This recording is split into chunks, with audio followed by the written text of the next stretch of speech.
네, 안녕하세요. 구독자 여러분, 잘보는안과 문홍재 원장입니다. 자, 오늘은 눈꺼풀 이제 모양이나 이런 걸 가지고 우리가 어떤 사람을 딱 봤을 때, 이 사람 참 건강하고 젊어 보인다. 이거 하고 이제 이거 나이가 조금 들어 보이네요. 이렇게 얘기하는 거하고 가장 큰 차이가 눈꺼풀, 조금 처음에 얘기했죠.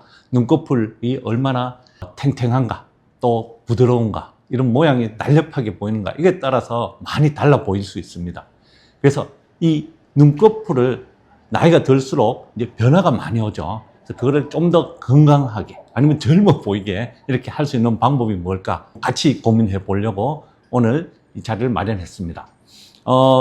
나이가 들면서 이제 위에 눈꺼풀, 위 상안검은 자꾸 처져 내려오죠. 많이 처져 내려와서 시야가 덜 보이게 이렇게 만듭니다. 그리고 당연히 자신감도 없게 만들고요. 아랫 눈꺼풀은 또 볼록해지시는 분도 있고 거기도 또 피부가 처져요. 그러면 굉장히 더 넓어 보이고 자신감도 많이 없어 보입니다. 그래서 우리가 수술을 하는데 위에 눈꺼풀을 수술을 하게 되면은 일단 시야가 확보가 많이 되겠죠. 시야가 확보가 되어서 훨씬 더 자신감도 생기고요. 그리고 눈도 훨씬 더 커 보이고 날렵해 보여서 훨씬 더 젊어 보일 수가 있습니다.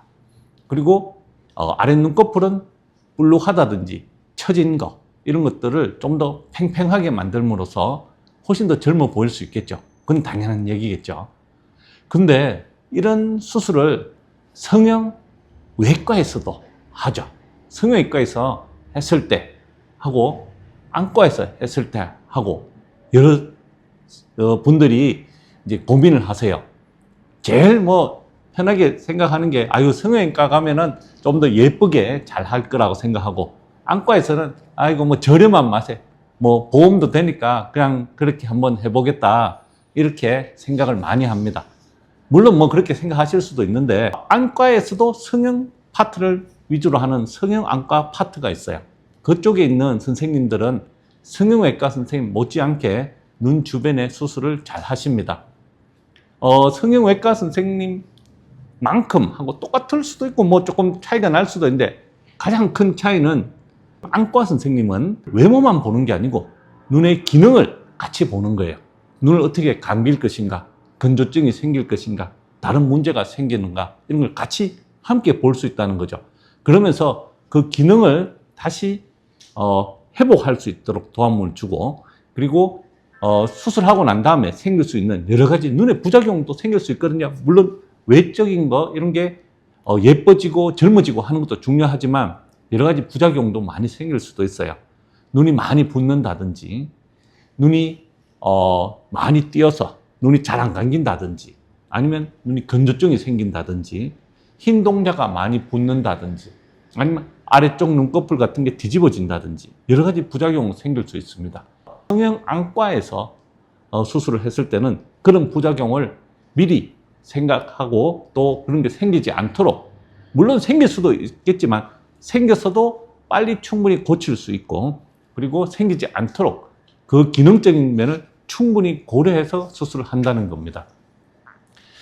물론 여러분들의 선택은 있을 수 있어요.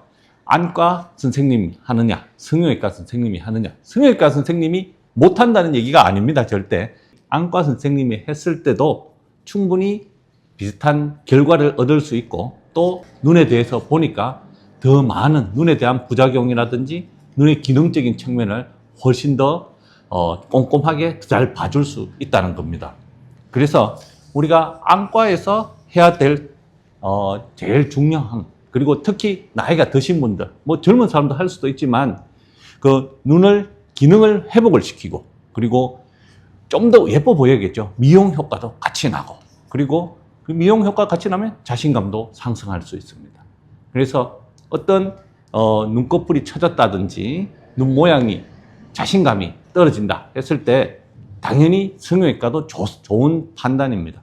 그런데 안과에서도 충분히 할 수 있다 하는 거 여러분 꼭 기억해 주시고, 다음에는 더 좋은 내용으로 돌아오겠습니다. 여러분 안녕.